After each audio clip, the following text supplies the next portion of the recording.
හරි සර්. මාව පරීක්ෂා කරාට කමන්නේ. ඕනම තාත්තා කෙනෙක් එහෙම තමයි ඒක මට තේරෙනවා.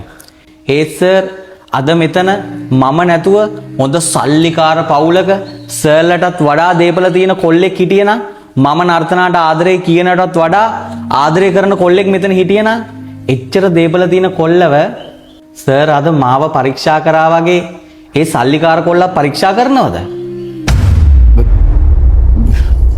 මේ හරි නිපුණ මේකයි දුව ඔයා කියන්නකෝ මෙයාට විස්තරේ. මේ මම තාත්තට කිව්වා නිපුණ අපි මේ වැඩේ මේ ඇති නර්තන ඇති සර් හැම තාත්තා කෙනෙක්ම තමන්ගේ දූ වෙන පිරිමියෙක්ට බාර දෙද්දි හෙව්වත් ගොඩක් තාත්තලට අමතක වෙනවා සර්.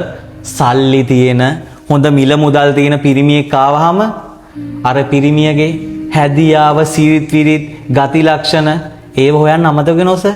මොකද එයාට සල්ලි තියෙනනේ සර්. සර් අපි වගේ මධ්‍යම පන්තියේ පිරිමියෙක් ආවොත් කවුරු හරි ගෑනු ළමයට ආදරේ කියාගෙන සර් අපේ තමයි සර් ওই අම්මලා තාත්තලා හැමදේම හොයන්නේ. ඒත් සර් අපි වගේ දුප්පත් කොල්ලෝ අතරත් හොඳ හදවත් තියෙන පිරිමි ඉන්නවා. නර්තනා මං ඔයාට ඇත්තටම ආදරේ. සර් මං ඔයාගේ දුවට ඇත්තටම ආදරේ.